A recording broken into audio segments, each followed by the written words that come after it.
Chaque année, des milliers de personnes survivent à une crise cardiaque, non pas parce qu'un médecin était présent, mais parce qu'elles savaient exactement quoi faire dans les premières secondes.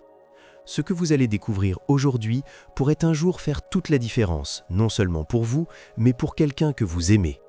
Restez jusqu'à la fin, car les derniers points sont ceux que la majorité des gens ignorent, et ce sont pourtant eux qui sauvent des vies. Le corps ne ment jamais. Il envoie des signaux bien avant que la situation ne devienne critique. Mais ces signaux sont discrets, parfois presque invisibles, et c'est précisément ce qui les rend dangereux. La première chose à comprendre, c'est que reconnaître une crise cardiaque ne ressemble pas à ce que montrent les films. Ce n'est pas toujours une douleur foudroyante qui vous fait tomber à genoux. C'est souvent une pression sourde au centre de la poitrine, une sensation d'oppression, comme si quelque chose pesait lentement sur vous de l'intérieur.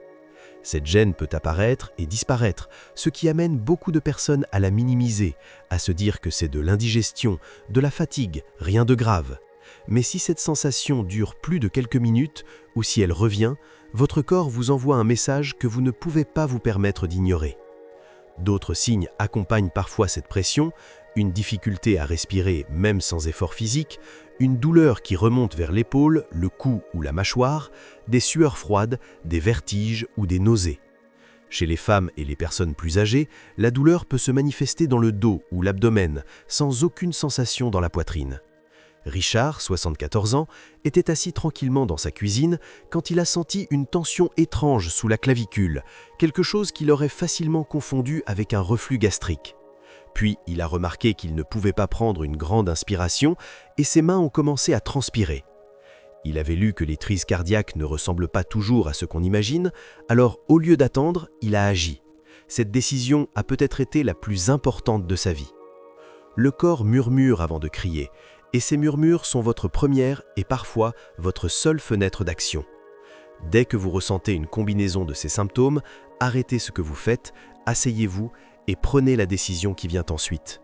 Cette décision, c'est d'appeler les secours immédiatement, sans attendre de voir si ça passe, sans essayer de conduire vous-même, sans vouloir éviter de déranger. Chaque minute où votre muscle cardiaque manque d'oxygène est une minute de dégâts supplémentaires, parfois irréversibles. Quand vous appelez le 15 ou le 112, les professionnels qui décrochent commencent déjà à se préparer pendant qu'ils se dirigent vers vous. Ils arrivent avec du matériel, des médicaments et la capacité de vous maintenir en vie si votre cœur s'emballe ou s'arrête en chemin. Conduire seul dans cet état est l'une des erreurs les plus courantes et les plus fatales, parce que les symptômes peuvent s'aggraver en quelques minutes, et une perte de conscience au volant ne met pas seulement votre vie en danger. Linda, 78 ans, a ressenti une douleur dans l'épaule gauche accompagnée d'une vague de nausées et de sueur froide. Son premier réflexe a été d'appeler son fils, mais une voix dans sa tête lui a rappelé ce qu'une infirmière lui avait dit des années auparavant. Les secours d'abord, la famille ensuite. Elle a composé le numéro d'urgence et quand l'ambulance est arrivée, ses symptômes s'étaient déjà intensifiés, mais l'équipe était prête. Ce coup de téléphone lui a sauvé la vie. Vous n'avez pas besoin d'être certain de faire une crise cardiaque pour appeler. Les opérateurs préfèrent répondre à une fausse alerte plutôt que de ne pas être là quand c'est réel.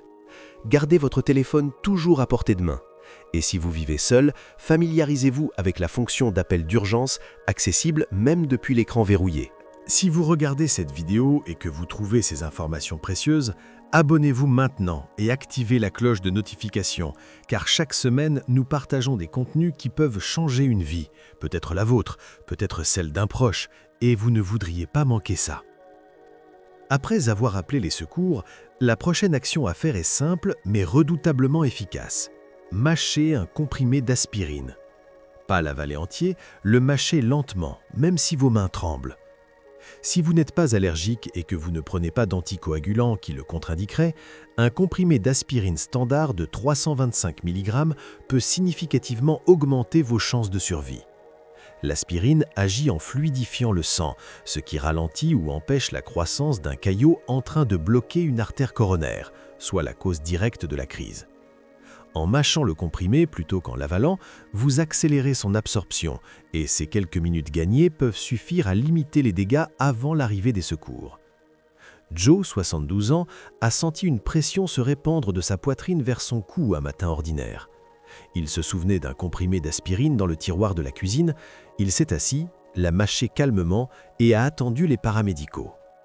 Son cardiologue lui a dit plus tard que ce geste simple avait probablement réduit les dégâts sur son muscle cardiaque.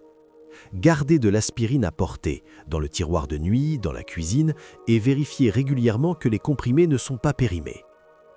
Après avoir pris l'aspirine, votre mission devient encore plus simple. Ne bougez plus.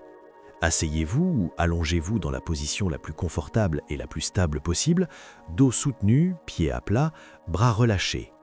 Tout effort physique supplémentaire, même marcher jusqu'à une autre pièce, accroît la charge de travail de votre cœur qui lutte déjà pour recevoir assez d'oxygène. Si vous vous sentez sur le point de perdre connaissance, allongez-vous sur le côté avec la tête légèrement relevée. Beaucoup de personnes ressentent une gêne à s'immobiliser, comme si ne rien faire était une forme de capitulation.